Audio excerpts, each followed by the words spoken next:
Here's the truth.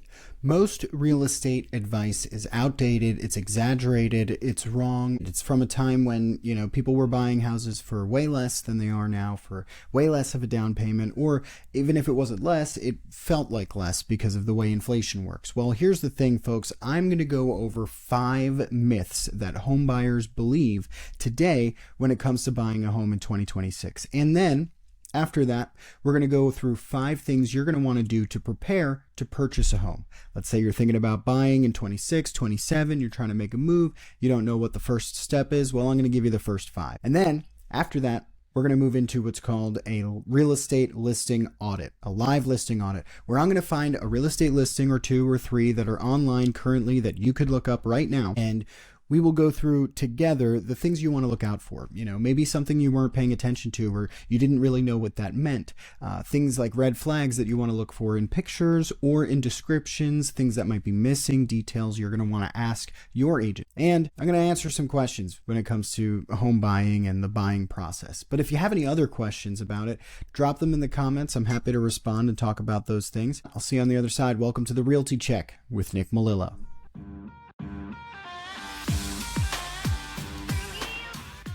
All right, welcome back to the Realty Check. My name is Nick Melillo. I'm your host. If you weren't with me in the last episode, which was my first episode, this is episode number 2, that was about sellers. And if you were in that episode, if you did notice, my background's changed a little bit. And if you watched the sellers episode, you understand why. But for those of you who are just joining for the first time, I do want to kind of explain what this show is about. Like I said, I call it the Realty Check, and it is a reality check when it comes to the real estate market. Now, I'm a realtor. I'm licensed in Pennsylvania, New Jersey, and in Delaware. I help buyers, I help sellers, I help investors, I help renters, and I help everybody that I possibly can when it comes to real estate. And not just real estate, but, I'm not a financial advisor licensed, but I help people, get out of debt or at least set up plans for that kind of thing. I like to help people figure those things out, because the truth of it is that purchasing a home, it's typically one of, if not the biggest purchase decision that most people make. And so you want to make the best decision possible, right? And then selling that property, if you eventually get to that point, also a huge decision. You also want to make the best decision possible. And everybody's in a different position. Some people are going to tell you that now's not the time to buy. Some people are going to say that interest rates are too high. You got to wait for interest rates to go down. And we'll talk about that. Some people are saying that the prices are way too high, wait for the market to crash. Well, if the market crashes, you are probably in a rough position where buying a home isn't really necessarily that easy. So there's all sorts of things that you might be hearing from all sorts of angles. Friends, family, people who bought houses 40 years ago for like $1,000. People who know somebody who's a real estate agent who told them once at a party in high school how to buy a house or something. Forget all that. We're going to go through 5 myths. And when I say 5 myths, I want to be sure that we're crystal clear. I don't mean that these things are never true. What I mean is that in the vast majority of cases, it's probably not applicable, or you're not thinking about it and you're not seeing the full picture. So this episode is going to be geared toward first-time homebuyers or first-time investors or people who are looking to purchase. Maybe they haven't purchased in a while, or they're going to sell their house and they're going to purchase a property in the next year or so. This episode's for you. And if you know anybody who is in that kind of boat, who's thinking about buying or thinking about selling and then buying or moving or whatever, send this video to them. Share it with them. That would be great. This episode, whether you're listening on Apple Podcasts or Spotify or you're watching the YouTube video, share it with your friends. Like, comment, subscribe, all that good stuff. Click that notification bell, blah, blah, blah. You know the deal. If you like my content, go ahead and follow. If not, then don't watch it. Whatever. But hopefully it'll help you. All right. So let's get into the myths. We're going to go over 5 myths right here. So myth number 1, the one that I've heard quite a bit from a lot of the buyers that I've worked with, especially recently, is that people believe that they need 20% down. They need 20%. So in other words, your down payment for the property, let's say you're shopping for a house that is $300,000, let's say, right? It's a $300,000 property. You think that because you were told by someone once that you need 20% down in order to purchase that house. You need to have, in this case, $60,000 in liquid cash in the bank in order to purchase this property. That's not true. Would it be nice? Yeah, absolutely it would be nice. It's not even necessarily outdated, and it's still true that purchasing a property with a 20% down payment is useful because it sets you up in what's called an equity position. In other words, when you purchase that property at $300,000 and you bring $60,000 to the closing table, you have a mortgage for $240,000, right? Which means you owe $240,000, but the house is worth $300,000. If for some reason, something goes wrong in the few months or year after you purchase your property and you need to get out of there, you need to sell it or something, you can walk away recouping some of your money. You've got equity. There is accessible, money in there. It's not like the house is worth $300,000, but you owe $300,000. So having 20% is good. Having 50% is great. Having buying in cash is great because then you're full equity. But that's, not the reality for 90% of first-time home buyers, especially first-time home buyers, but probably 90% of all home buyers. So there are real options for you if you don't have 20%. Let's say you make pretty decent money and you've got some money saved, but that's all of your money that's saved. And, you've got to buy a house by the end of the year, right?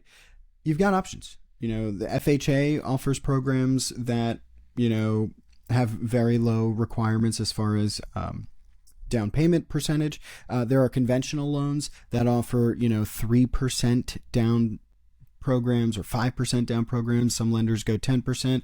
You don't need to use the full extent of your savings, your entire life savings, in order to put that down on a house. And then it's sunken into a house and, you can't really access it easily. If you're a veteran, you're in great shape because the VA offers 0% down loans.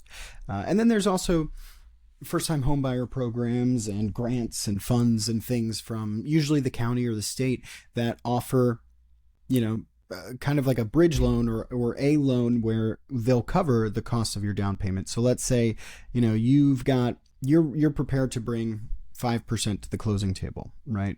But you really need, your lender kind of advises you that, hey, you should probably bring 10 to bring your monthly payment down to a certain number. You can get support. You can actually get support from the seller and seller concessions to help cover down payments. You can get support from local programs that have first-time homebuyer programs. The best person to talk to, and we're gonna discuss this later on in this video, best person to talk to about that, other than your realtor, aka me, would be a lender, local lender, somebody who knows everything there is to know about the mortgage side. I never claim to be an expert in mortgage lending or financing, but I do know a little bit.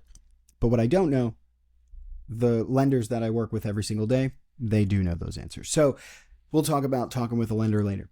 One thing that a 20% down payment is going to help you avoid, although it's not a requirement still, is what's called PMI. It's private mortgage insurance. A lot of time, not a lot of times, but many times I've seen that a buyer will not be able to bring 20% down to the closing table. And because of that, they need private mortgage insurance, and they pay, monthly. It's a monthly rate until their equity gets above 20%. Once they have 20% equity in the property, they lose their PMI. They don't have to make that payment anymore because that's kind of what the insurance is against an equity position in the house. So all of that is to say, as far as 20% is concerned, it's nice to have. It's great to have. I would love it if you were prepared to bring 20% to the closing table, but it's not required to purchase a house. That's the myth. The myth is 20% down is required to purchase a house. Not true. There are options. You can purchase a house with less money down, but understand that your monthly payment's probably going to be a little bit higher. You're going to have PMI, most likely, which isn't necessarily the worst thing in the world. You're going to want to talk to a lender, but the math often works out that whatever you're paying in rent is still more than the mortgage payment plus PMI. So, those are things you're going to want to talk about. If you're looking to purchase a property in 2026, 2027, you're trying to figure out the financing thing, you don't know about 20% versus whatever else, you need definitions, all of that good stuff, reach out. All of my contact information is right there in the description below, or you can put it in the comments, or just reach out and message me. My contact information is pretty available. I'm happy to help. Myth number 1, busted. 20% down is not required, although it is nice. Myth number 2, rates are too high. I'll wait. Well, rates just dipped below 6%, which I believe historical average for mortgage rates is 7%. I think that's like the average over history. Obviously, we are all experiencing, we just came from, 5-6 years ago, COVID, when interest rates were 2%, 3%, people were loving it. Money was super cheap. Housing wasn't so expensive. So, it was very affordable to purchase a house back then. Well, reality check. News flash. Rates are higher. Prices are higher. It's not what it was 5-6 years ago. But I'll wait for rates to drop back to that 2% number. The likelihood is not zero, but it's not great. There's right now, I'm recording this on January 29th of 2026. So, news breaks very fast these days, and, all sorts of things change. I as far as I understand it, it's possible that there's going to be a new Fed chairman. And if that's the case, and, the president puts somebody who he likes better in, who's more of a, do what the president says kind of guy, well, maybe we will get lower rates, and that'll be great. I do predict, and again, I'm not an expert, but I do predict that rates will drop again this year. But having said that, the whole myth that rates are too high, I'll wait for them to drop down, it's really just putting a block in front of you that you don't need. People buy when it's right for them.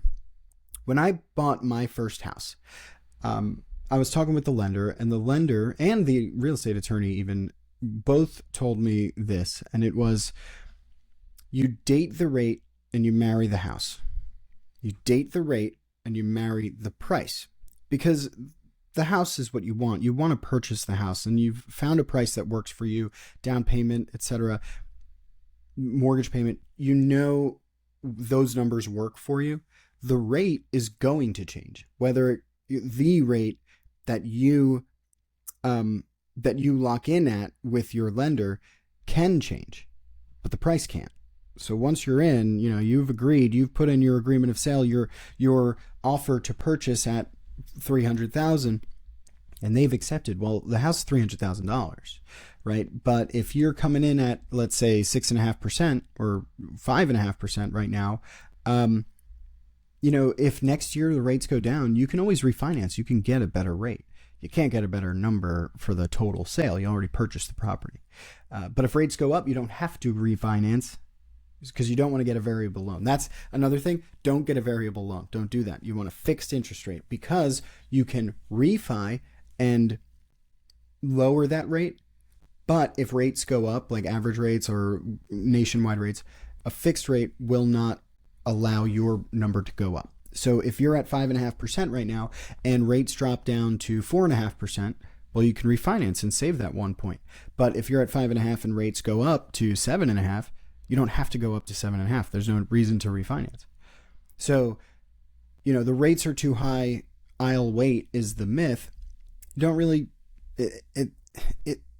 rates move, they fluctuate. If they go down, great. But in that time, the house that you wanted to buy might have been sold already, or the price of that house might have gone up because the market has changed.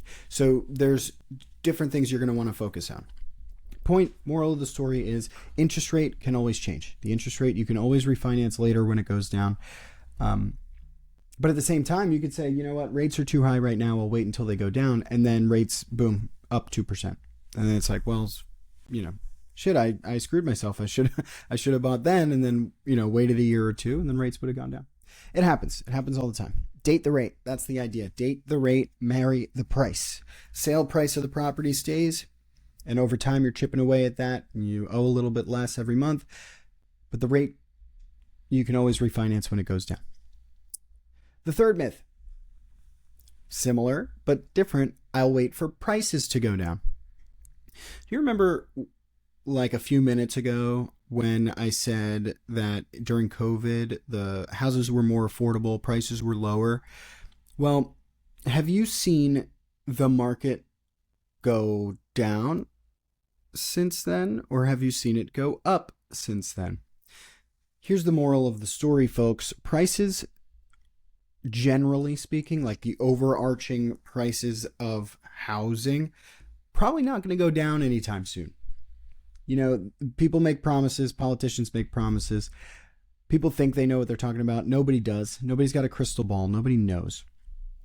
But if you're in a position to purchase a property this year, you know, taking advantage of that while you can is really the best advice. People ask, when's the best time to buy real estate, right? When's the best time to buy a house? Well, the truth is, if not yesterday, today. Today's the best time to buy a house. If you want to buy a house, if you want to purchase a house, now's the best time to do that.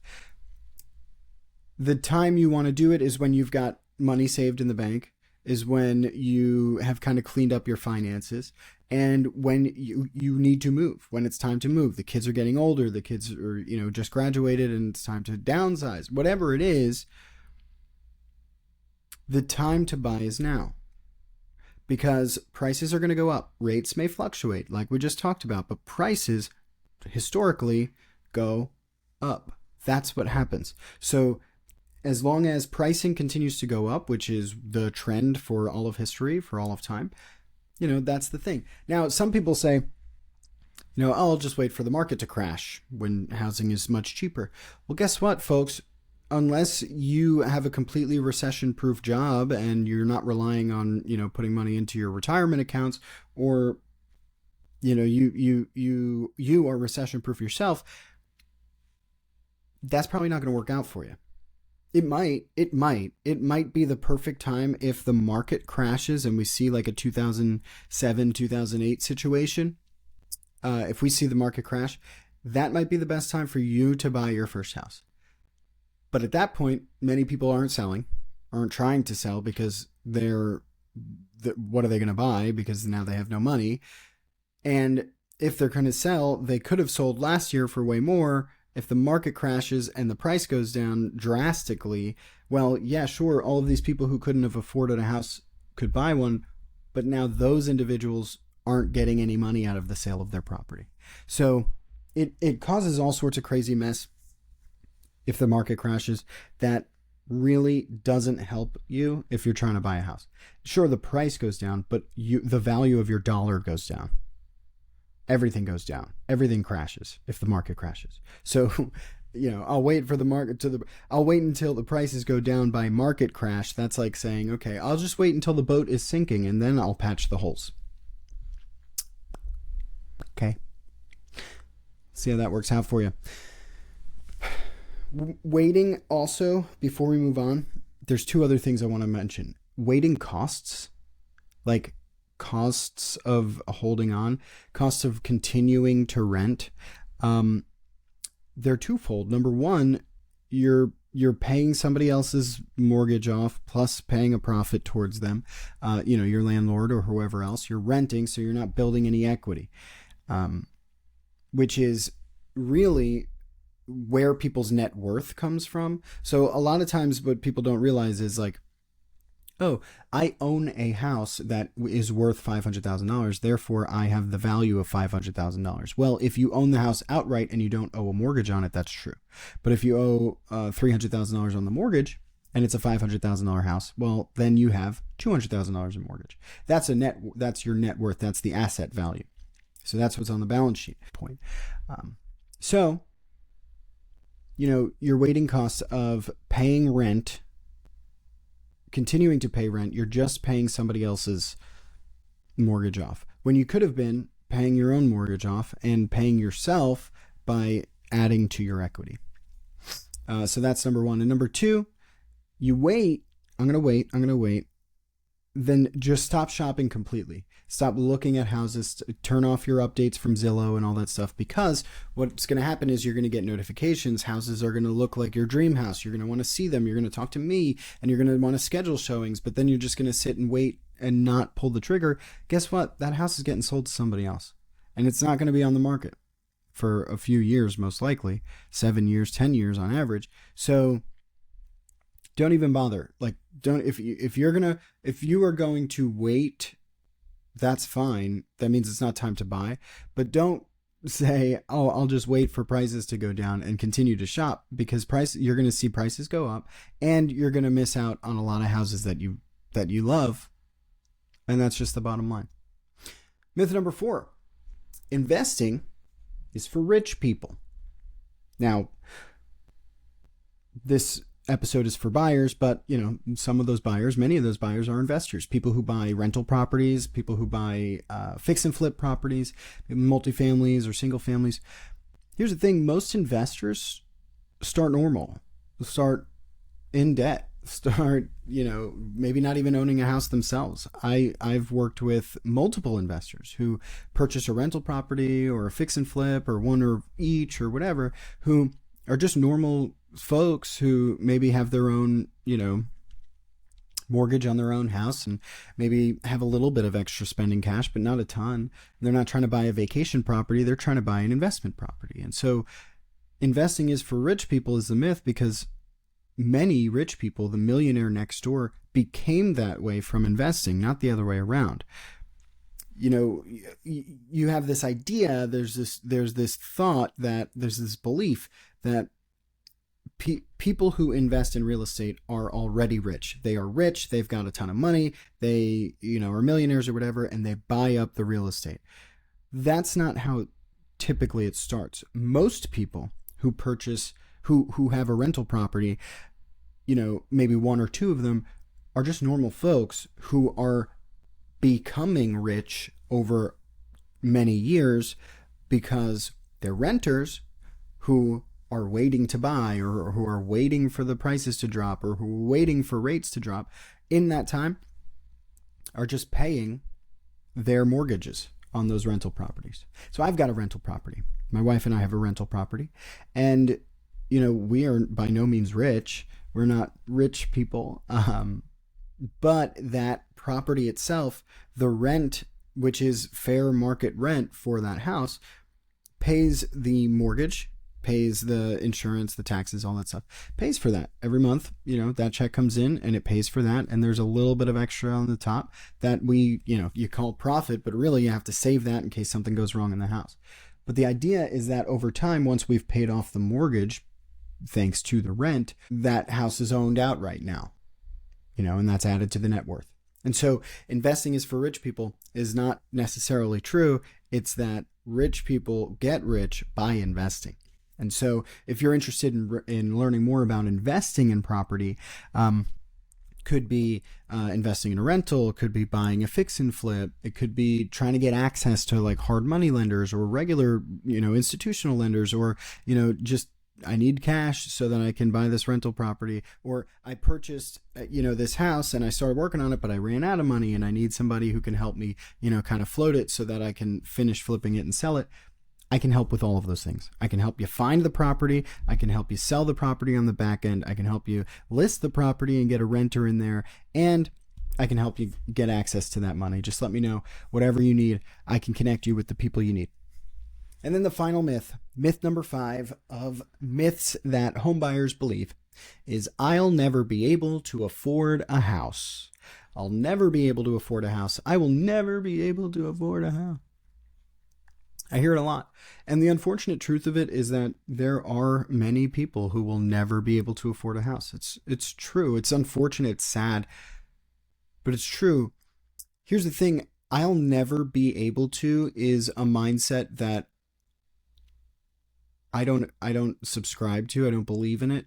I will never be able to it's just a loser mentality. It's just sad. It's like, why even bother infect yourself with that mindset?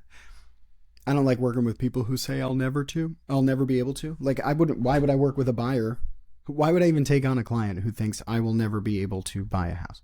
What would be the point of that? That doesn't make any sense.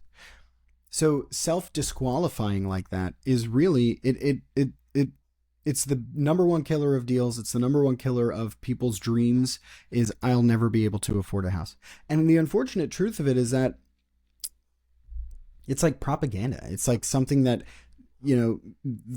TikTok is telling you or Instagram reels are telling you because, those individuals are making money from that mindset. They're making money from making sure that you're renting all the time because your rent payment is more than what your mortgage would be on that very same house. That's the truth.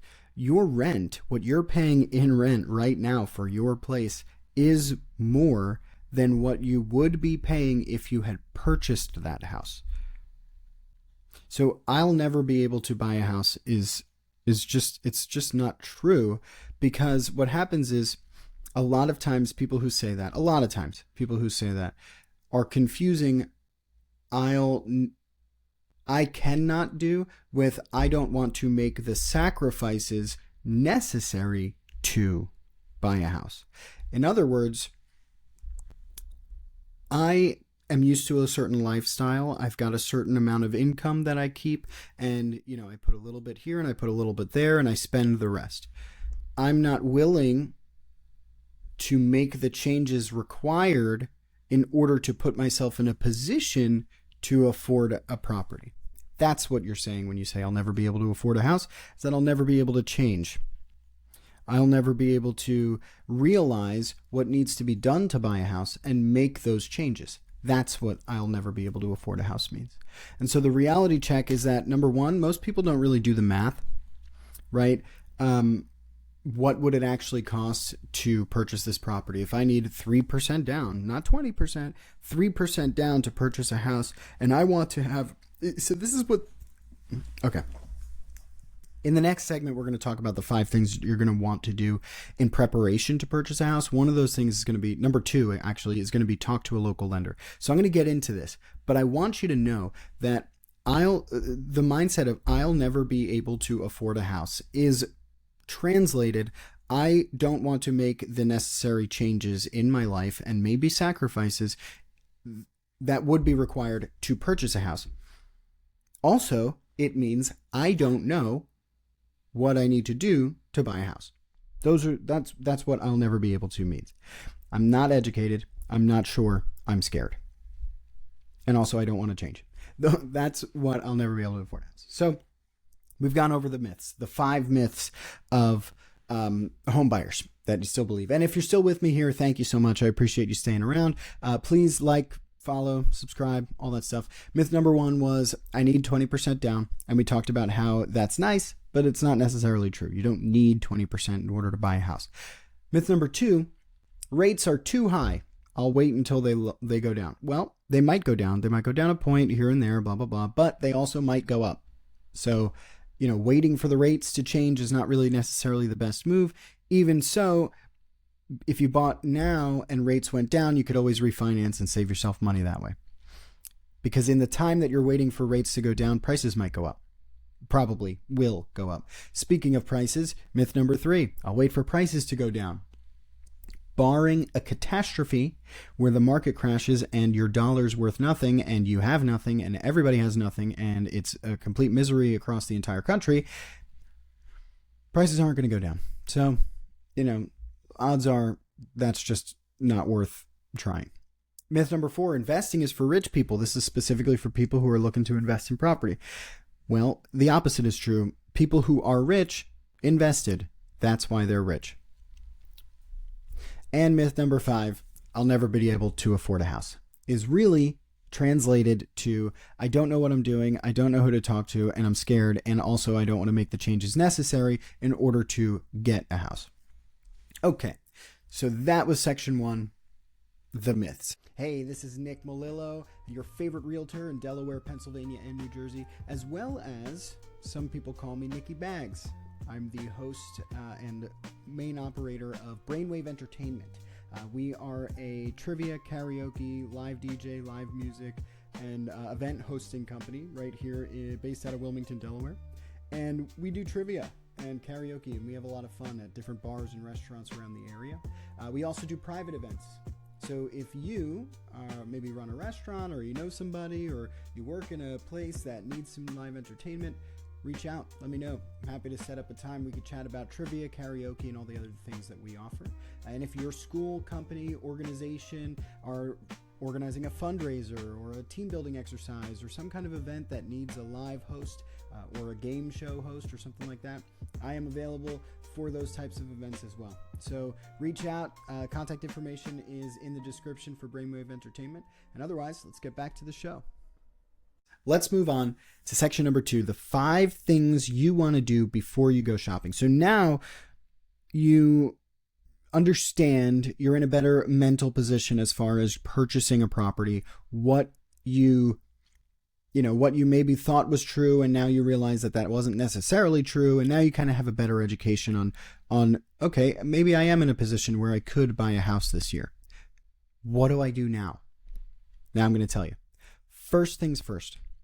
And it's scary, kind of. It's kind of scary to do. It's hard at first.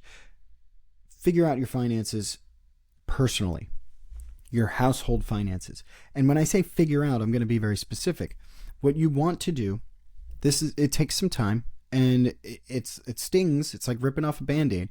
It's tough, but it's worth it, I promise. Even if you don't wind up buying a house, it's still worth doing this. This is what you do. You have your income, your monthly income. Look at your monthly bank statements, all of that thing, credit card statements, everything, all of your finances, money in, money out. What's the number in your household income? You, maybe your spouse, together, you earn X dollars a month. That's at the top. And now, when you've got your income at the top, everything else is subtracted. It's what money's going out. And you start with things like rent, car payments, the fixed things. Your electric bill is, $150 or whatever per month, et cetera, et cetera. You know what these fixed expenses are. And then it gets a little bit harder, because now you got to talk about, okay, well, what do we spend grocery shopping? Well, some months are different from others. So maybe you have to go back the last 12 months and average it out and figure it out. Okay, we between Costco and Trader Joe's and Acme and wherever else, we spent about $640 a month at the grocery store every month on average. Okay, well, boom, that's a line item. And so you cut through everything, every single dollar that goes out the door out of that income. That's number 1. Figure out what your monthly budget is. And then when you're looking at that, you say, okay, where can we cut? What can we save? That's the basics of it. Now, the next level of it, and what I really want to talk about in step 1, is not just figuring out your finances, but it's paying down debt.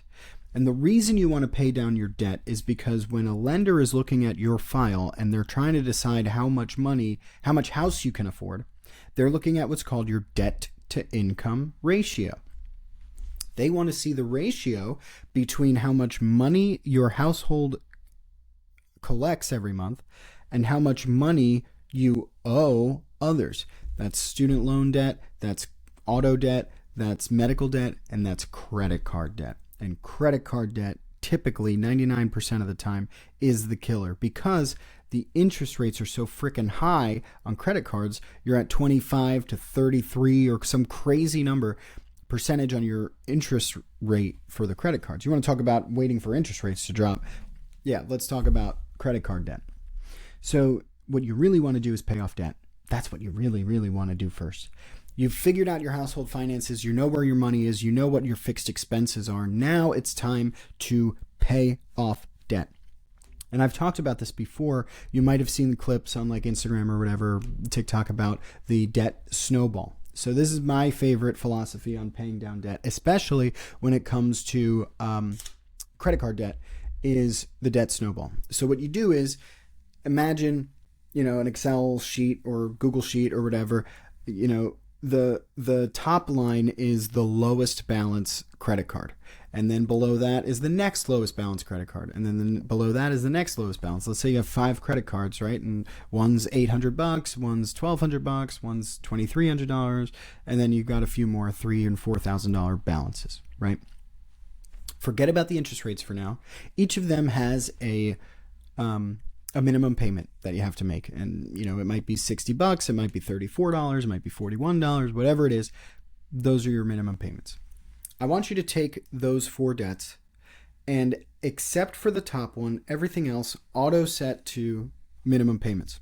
If you haven't already, minimum payments on those. That top number, this is where doing all of that household financing work comes in, because you know how many extra dollars you have at the end of the month and how many you can chip away or shave from other expenses here and there.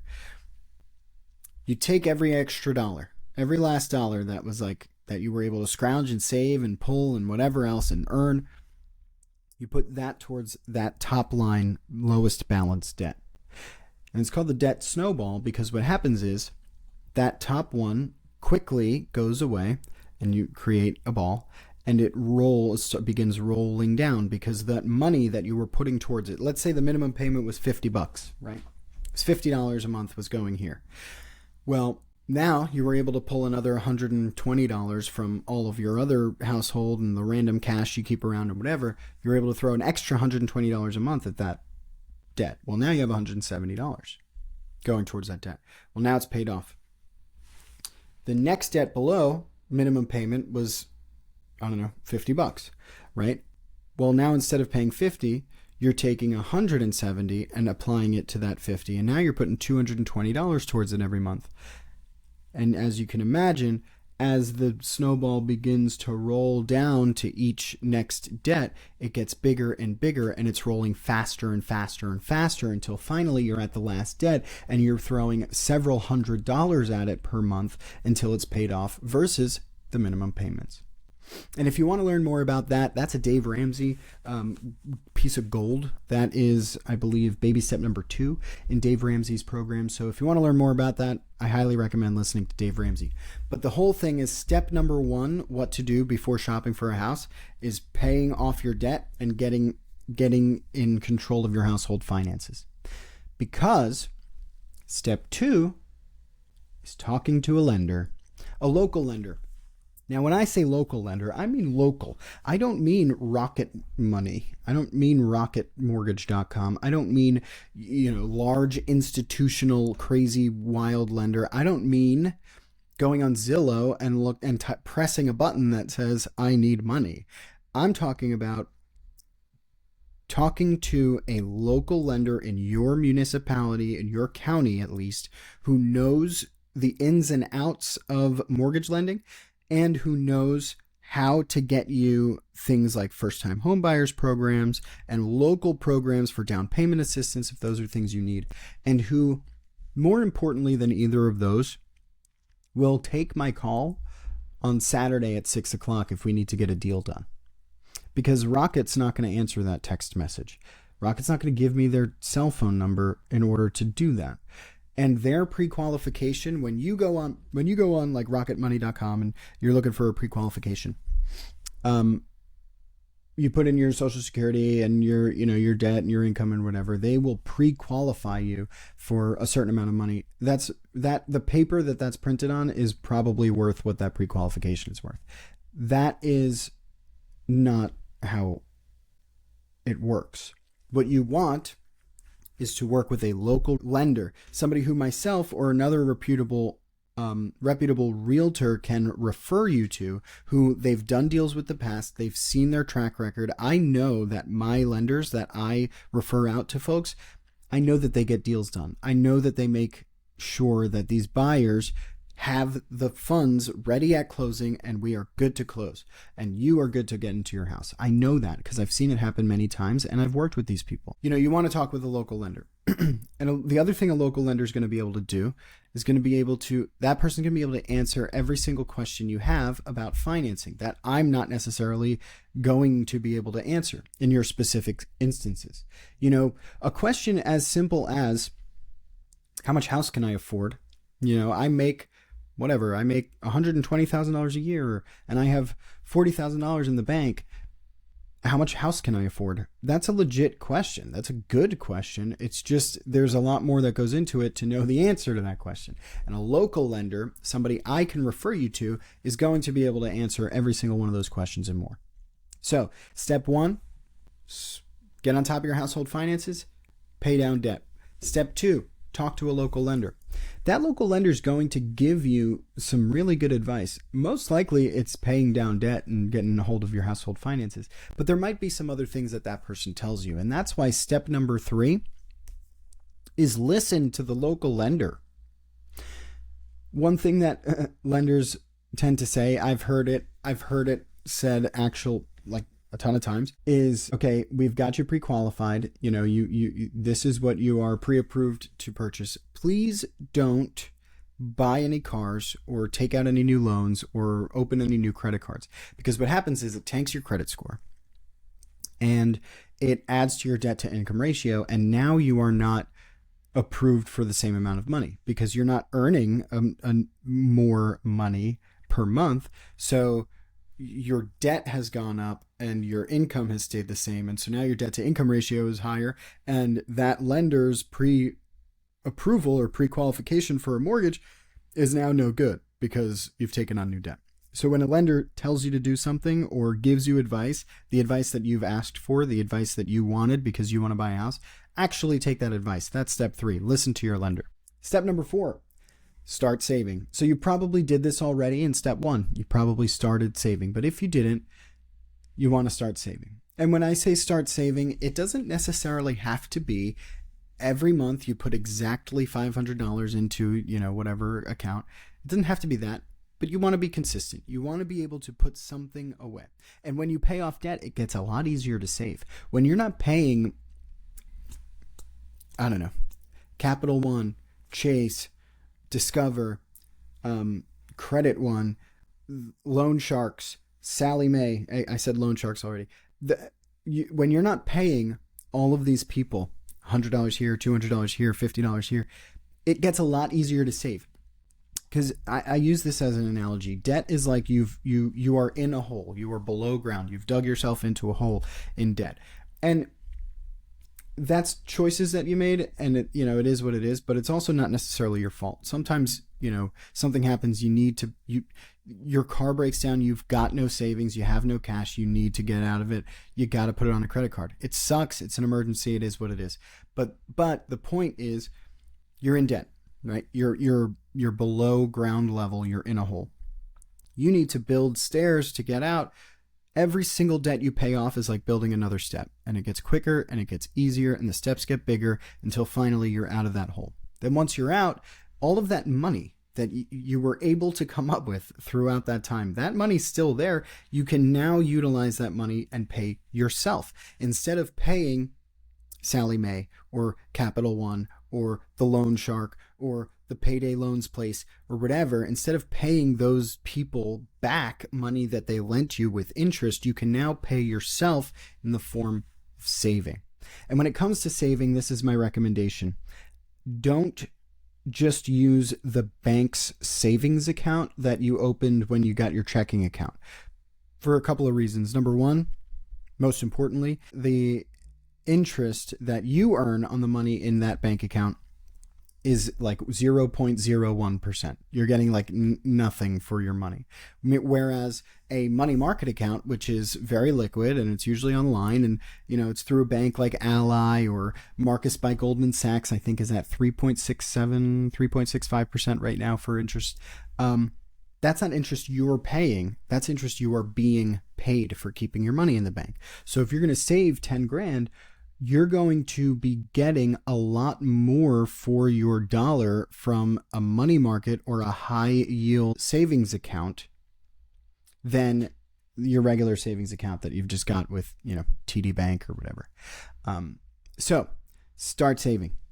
Separate account, automate it if you can, in a money market account, because when it comes time to actually fund the deal and it's time to write that check, that certified check, or when it's time to wire the money, It's right there in a money market account or in a high yield savings account that you can then just get that money sent, and you've earned a little bit of interest along the way. It's helped. And it's not a ton of money. It's if you have whatever it is, if you have $10,000 in your account and you're getting 3% on that, what's that, 300 3% of $10,000? It's a lot better than 0.01% is the point. All right, so we've been through 4 steps: pay down debt, talk to your local lender, listen to your local lender and actually do it. And number 4, start saving. Number 5, that's when you start shopping. Oh, whoa, hang on. I thought I was like looking at houses and touring properties with the realtor for this whole time. No, not ideally. No, for 2 reasons. Number 1, I don't want to waste my time, and I don't want to waste your time in looking at houses that you're ultimately not going to be able to afford. That's a waste for everybody involved. And number 2 is the part where I said you're not going to be able to afford. So step 1, pay down debt. You want to pay down your debt. At least get it a huge, really good, strong hold of it. I am actively paying down debt. I've got a plan. I know when I'll be out of debt. Number 2, you're talking to a local lender. This is probably the point where you and I kind of connected, because I connected you with that local lender, and so we're all kind of working together to make sure your plan is set, where maybe you have to repair some credit, maybe you have to pay down a little bit more debt if you want to afford more house. And then you're listening to your lender and you're actually following the plan. Maybe it's a 60 to 90 day kind of program or something like that, and you've started saving. Now it's time to shop. And that's really where I come in. That's where you and I work together and we say, okay, based on what Mr. Lender's advice is and what his pre-qualification is for you, you know that you can afford, not only afford, but the sweet spot for you is a $400,000 property. Based on your income, based on your debt to income ratio, based on what you're comfortable paying monthly, based on what interest rates are right now, you're looking at $400,000 as the purchase price of the property. Great. Let me go on Zillow and type in houses that are $300,000 to $500,000. Nope. No. $500,000 is a crazy number. You can afford a $400,000 house, not a $500,000 house. So that's where you and I work together to work on the specifics of exactly what type of house, where, how much, all of that stuff. We put that together. That's step 5. You and I working together to find the house. And then the purchase comes. And we'll talk about that another time. We do not need to talk about how to purchase a house today. This is kind of like the home buying process, I guess is what we can call this. So that's pretty much it. We've talked about the 5 myths, and then we talked about the 5 steps that you want to take before purchasing a property. In another episode, I will be talking about, actually purchasing and what that process is like. In fact, what my plan is for this show is I'm going to do roughly every 2 weeks, I'm going to have a new episode. The next episode, I'm going to talk about something new. It's going to be another solo. But then after that, I'm going to start doing interviews. And I'm going to be interviewing all sorts of great people, local folks in the Delaware, Pennsylvania, New Jersey area who are experts in their fields. I'm going to be talking with lenders, specifically asking lending specific questions. I'm going to be talking with inspectors, things to look out for from the buy side and from the sell side on, preparing for inspections and what that means.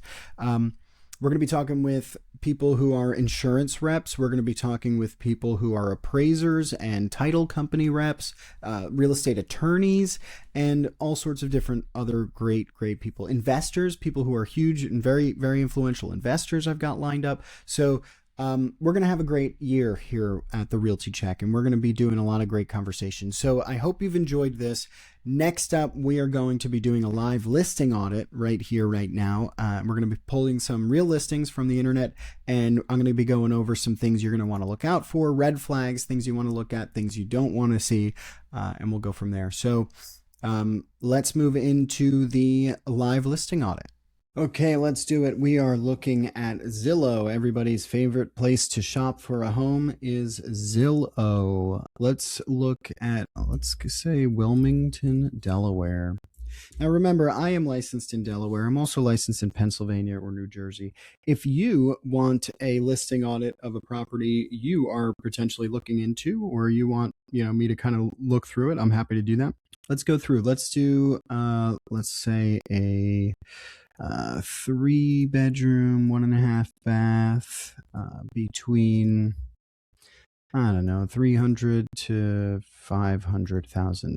Let's apply those, and let's take a look. So, let's go with newest listings first. So this one just hit the market. This house, 210 Beechwood Road. If you're interested in touring this property, let me know. I'm happy to walk through it with you. This one has been on Zillow for 11 hours. It's listed by Sami Bajwa. I hope I'm pronouncing that right. From eXp Realty. We've got professional photography. So the first thing we're going to look at is the pictures, because that's what everybody looks at. And so this is basically we're going to do an audit of this listing, and I'm not judging the agent or anything else. I'm telling you what you want to look out for, and maybe things that you might not notice in the pictures and in the description that you're going to want to pay attention to. So we've got, it's looking like this is probably a flip, based on, things that I've seen in the past. It looks nice. It looks like they did a good job. New flooring, definitely new paint, recessed lighting. It's for sure a flip. New kitchen. That's good. I notice, let's see, no refrigerator. Okay, so there's no refrigerator, which means you're going to want to purchase a refrigerator. You're going to have to purchase a refrigerator, unless there's something in the agreement that says, the seller will provide the refrigerator, but I don't see one in these pictures. Note for your agent, what do we do about a refrigerator? So that's the refrigerator. That looks like a bedroom. You've got your bathroom. They did a good job. This is nice. It's cute. Looks good in pictures. This bedroom looks very small to me. I don't know what the square footage of that. They might have a layout. They might not here in this listing, but that bedroom looks small. So those look like the stairs to the upstairs area. Upstairs, we are in the loft, the top floor of this property. In my experience, these rooms are very hot in the summer and not necessarily very cold in the winter, but they are very hot in the summer. So I would pay attention to that. I would ask, I would kind of like find out, how is it insulated? What is the temperature upstairs like in the summertime? I would ask that of the seller or the seller's agent. Nice bathroom, master bath, standing shower, also a great floor tub. Looks good. And then this looks like a basement with another bathroom and a couple of other rooms. Now, so what happens is, in basements, some houses they do this, some houses they don't. You can't really get away, and it depends on the municipality and the state, but you can't really get away with calling a bedroom or a room like this one, for example. I don't know, where it is, but let's say this is behind a door in the basement. You can't really get away with calling a room like this a bedroom unless these windows here have egress. There's like a well with steps or a ladder or something like that. You can't really call that a bedroom. I don't believe. So take note of that. Again, it depends on your municipality how they define it. This is the furnace and the water heater and the electrical room, which is nice because it's kind of wide open. I've seen these things in like tiny closets that are really hard to get to. That makes it harder for a plumber or an electrician or an HVAC guy who's going to come in there and try to work on the property. Pay attention to where these things are, because it makes it harder for them. And then the invoice comes through for labor, and it's a lot more than you expected because it's harder to get to. When these things are open and accessible like these, it's a lot easier to work on these properties. So that is back to the front. And I didn't see, that looks like the back door. I guess that's the back door. I'm interested to see what the backyard looks like, because this is the driveway. Oh, that's the side door. So it's not even the back door. So I don't know what the backyard looks like. I don't know what the back looks like from these pictures. So that's something to take advantage or to pay attention to. So they're calling this a 5-bedroom. three bathroom house. They're calling it a 5-bedroom. So I would assume that these extra rooms in the basement here that they're calling bedrooms 4 and 5 have egress. There's windows that not only are just windows, but they also have stairs or ladders leading out. Otherwise, an inspector is going to call that and say you can't have that, or a certificate of occupancy or something like that. There is no description of this property, yet. I don't know if that's a feeding from the MLS thing or if it's just not, available. House was built in 1965. The house looks freshly painted, so lead paint's not an issue, but something you want to pay attention to is lead paint. It's on a pretty decent size acre for the 1,500 square foot house. Is decent size acreage at a little over a third of an acre. Let's see. Appliances included gas water heater. That's good. They call it a finished basement. It says has fireplace. No, but I saw a fireplace in pictures. Looks like a fireplace to me. Looks like a nice fireplace too. Just probably a mistake, not a big deal. But these are things you want to pay attention to. Central air is electric. Forced air is natural gas. Pretty common. They say it's 3 levels. That's a basement and a ground floor and a second story, which was like the master suite area. Your tax amount, annual taxes, is $25.59. So that's something to pay attention to too, because that is divided by 12 and it's paid out of escrow in your mortgage. That's a question for your lender. And so here's the price history is something interesting to take a look at. They purchased, whoever's selling this property purchased it for $270,000 in September of 2025.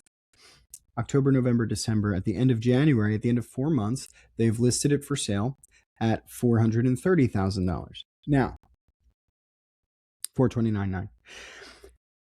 Obviously, they've done work on this property. It's nice. It's got new floors, new kitchen appliances. The basement was probably pretty much totally finished. I would imagine that before they purchased this property, the basement did not look like that, right? So I've had buyers see this number and see this number and say, whoa, they're ripping me off. Well, guess what? Like they renovated this property to make it livable, to make it nice for you. And now it's worth this. The value is, I would imagine, and I don't know, I would have to do like a CMA, a comparative market analysis, but I would imagine that the agent who listed this property did that. And they saw that, a 5-bedroom, we'll call it 5, 3-bath house in this part of Wilmington sells for around $430,000. So, but it's good to take a mental note of this and say, okay, they put probably 100 or so thousand into it, and they're trying to make, a few, whatever it is, 50 grand on the back end of it. And I would say that's acceptable. I think that that's fair. I mean, I am somebody who likes real estate investing and flipping, and I understand the value of it. So I get it. But, they came in at 270, they're listing at 430, and we'll see. I think this house will sell. You're in a pretty decent area of Wilmington here, right over off, at the end of Bellefonte by Fox Point, off River Road. It's not a bad area. So, we'll see what happens with that one. Let's do another one. Let's go up into the 19810 area. This one says it's new. 449, 4 beds, 3 baths, 2,475 square feet. Let's see. Let's look at these pictures. They've only got 7 pictures at the moment, and they're only of the outside. So this one is new, so they might not have professional photography done at this point. Let's see. This one's been on the market as of this morning. This home requires a complete renovation and is a fantastic opportunity for an investor or family looking to update a home. So this house priced at $450,000 on a half an acre in the 19810 zip code, which is a desirable part of Wilmington, at 2,475 square feet, requires a complete rehab. Now, that could be pricey. There could be some money invested in that, quite a bit of money. It was built in 1962. I don't know if the paint inside the house is lead or not. It's hard to say. We don't know. We don't know when the last time it was painted was. They describe the walkthrough of the property, but they don't say, it's hard to say because we don't know anything about the inside of the house. So, this one, Zillow's Zestimate, which I am not a firm believer in, but just for kind of a general idea, frame of reference, if this house was in good, livable, not needing to be rehabbed state, Zillow says it would be around $585,000. Now, how true that is hard to define. It's hard to say. But what I will say is if you use that as a general rule of thumb, okay, 585, and we can kind of look that up to see how accurate that is. That means that in order to get, in order to bring the house to that value, you can't spend more if you buy it for $449 than $140,000, which, at a 2,500 square foot house, 4 beds, 3 baths, that number could creep up to there pretty easily. But let's see how close we are to that number 585 that Zillow says. This is an interesting little fun exercise here. So that is a 4 bed, 3 bath, 2475. 4 bed, I'll say 2 plus bath.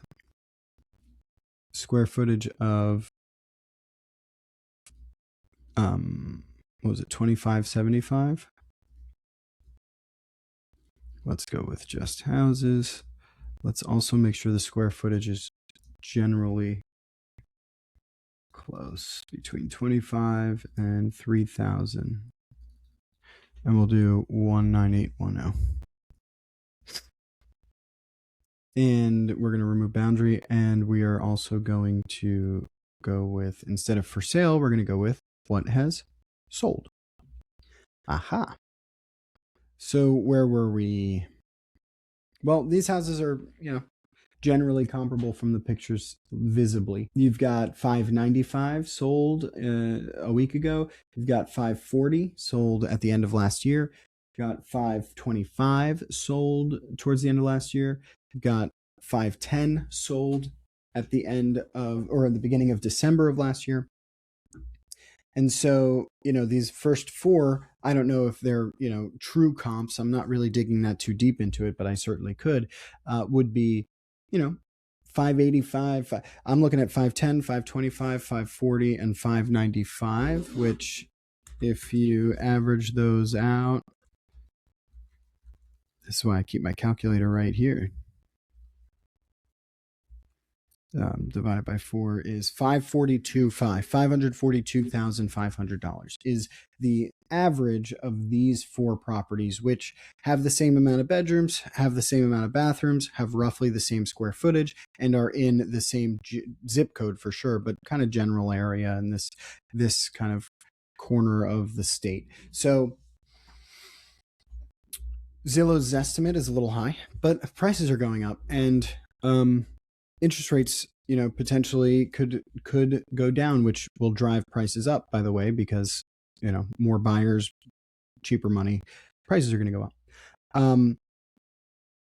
Do I think you could renovate that house for $100,000 and make it worth what it is it's, they're saying? And this wouldn't be for a flip. You wouldn't make any money on it. It would be for, to make it worth what it is, what it should be. I don't know. Hard to say. I'd have to take a look at that one in person. But I wouldn't use that one as like an investment property because you're just not going to get the amount of money you need out of it on the sales side.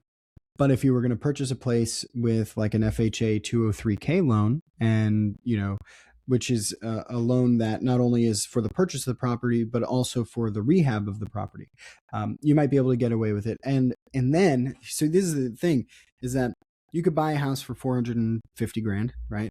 Put $100,000 in it. Now you've put in $550,000, but now it's worth, let's say it's worth $585,000.